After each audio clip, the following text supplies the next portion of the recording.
Ashama harka fuunee hordoftoota YouTube channel kiyya jala jirtan jirra jirtu baga jiraattan isinin jedha bakka jirtanitti nageenyi koo isin haa gayu isinin jedha bakkuma jirtanitti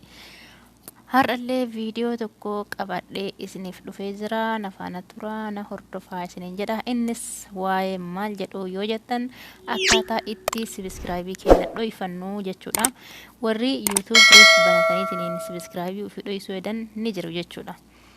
Ani ref YouTube kiyya banadheeru YouTube kiyya ref ol deddeemaa jira garuu mootiyyuu ani YouTube kiyya subscribe kiyya dho'ifachuun barbaadu jechuudha rakkoo tokkoon qabu waan ta'eef dho'ifachuun barbaadu garuu warra dho'ifachuu barbaadaniif hedduu fayyada jedheetii yaada akkaataan subscribe itti dho'ifatanii akkaataan dho'ifachuu warri barbaadu akkaataan itti dho'ifatu jechuudha isinitti argisiisa jedheetii yaada inshallah nu faana tura. Ani dho'ifachuu hin barbaadu waan ta'eef subscribing kiyya ammatti kinoo hin mul'ata subscribing kiyya ammatti mul'ata booda yoo dho'iseetiin hin jedhallee ani yeroo barbaade irraa hiikkachuu danda'a yeroo barbaade dho'ifachuu danda'a uummata akka rakkoo tokkoon fidu jechuudha garuu warra dho'ifachuu barbaaduuf hoo akkamitti dho'ifannaa warri jedhu subscribe fi warri dho'ifachuu barbaadu as keessa dhufneet as keessatti akkanatti nuuf ba'a jechuudha gigoolii keessa seenati yoo inni akkana nuuf baya achi booda tuqaalee sadiin tana xu'ina jechuudha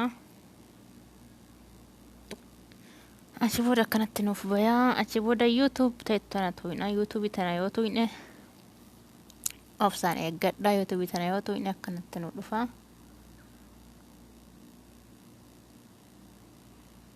option eeggadha sinin jedha bulee wantiya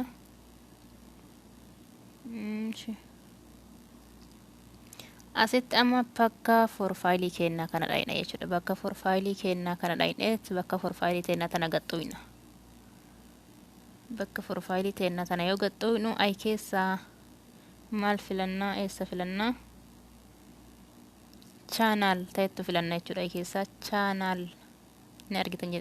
yaada your channel ta'etu tana filanna jechuudha your channel ta'etu tana irratti gaxxuina achi booda mootiyyuu maaltu nu dhufa akkanatti nu dhufee jira amma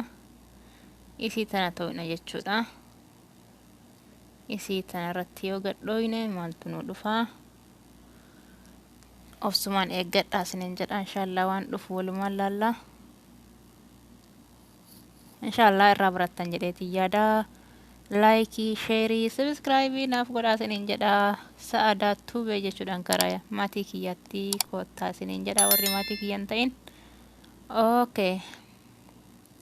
akkanatti dhufeetiin jira amma asii mootiyyuu dakana dhufna kun asitti mallattoo siitingii tana ni argitu jedheetii yaada mallattoo siitingii tana isii tana tuytu jechuudha mallattoo siitingii tana ni tuytu jechuudha achi booda akkanatti nuuf dhufa jechuudha buleeyyantiya ay keessa mootiyyuu channel teetu irratti tuytan isii lammaffaa tana irratti tuytan channel teetu tana isii tana irratti dho'itan jechuudha isii lammaffaa irratti yoo dho'itan akkanatti isinii dhufa amma isii jidduu tana sadaffaa ta lammaffaa irraa tana isii lammaffaa tana ta jidduu tana tuytan jechuudha ammallee isii tana tuytanii achi booda as isin fide jechuudha akkana ol harkifnaa akkan ol harkifnee hojennu kun asitti subscribe asitti kun subscribe konant ta'etu jirti tiyya amma waan mul'atuuf raayiti irra jira yoo mul'isuu hin barbaanne ta'e raayiti tana irraa balleessa yoo mul'isuu barbaade immoo raayiti tana irra kaaya jechuudha yoo amma kiyya kun akkanatti jira kuno gurraatti taate jirti raayitiin tun jechuudha gurraatti taate jirti subscribing kiyya hin mul'ata jechuudha yoo akka mul'anne barbaade immoo irraa balleessa me yeroo biraa irraa hiikkadha irraa balleesse amma keessaa bahee seenee YouTube kiyya isin argisiisa jechuudha warri subscribe dho'ifachuu barbaadan akkana gootan achi booda mootiyyuu dhuftanii asitti tana tuytu jechuudha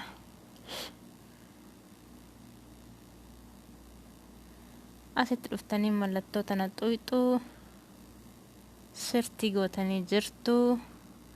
achi booda irra galfanneetiin jirrame amma subscribe kiyya YouTube kiyya seeneetiin ilaalee isin argisiisa subscribe YouTube kiyya mul'ata dho'ifadhee jira dheetii yaada inshallah kino dho'ifadhee jira yoo duraa hin mul'ata amma hin mul'atu siniin jedha obboleeyyan tiyya kuno yoo duraa asitti mul'ata ture asitti mul'ata ture amma yuutuubiin kiyya subscribe kiyya meeqa akka ta'e eenyumtuu hin argu hin beeku jechuudha. Ani garuu yoo laaluu barbaade karaa fagollee xaaruun hin barbaadan isin hin barbaachisu yoo laaluu barbaadan meeqana ta'e yuutuubiin kiyya yoo jettanii laaluu barbaadan subscribe keessan gubbarra dhuftanii asumatti subscribe suurama keessan gaxxooytanii yoo laaluu barbaadan isimatan akkana gaxxooytu asitti kunoo isinii mul'ata subscribe keessan jechuudha. Yoo akkana min argine barbaadan karaa saniin dhoyfachuu dandeessanii yoo ofii keessan ilaaluu barbaadan immoo akkuma nama profaayilii jijjiiruu jedhu seentanii laalachuu hin dandeessanii jechuudha. Kanaaf anama yuutuubii kiyya yoo subscribe dhoyfachuu barbaade akkasumatti dhiisaa yoo hiikuu barbaade immoo bakkuma reefii sanitti deebi'ee hiika jechuudha. Kanaaf obboleewwan tiyya warri narraa barattan laayikii, sheerii, subscribe naaf godhaa isiniin jedha. Ammallee haga guyyaa biraa viidiyoo biraatiin walitti deebinutti nagaanaaf turaa isiniin jedha. Turtii gaarii bye bye. Hedduu takka isin jaaladha isin hundaayyuu galatoomaa na hordofuu keessaniif yeroo biraa viidiyoo biraa qabadhee walitti deebinaa nagatti.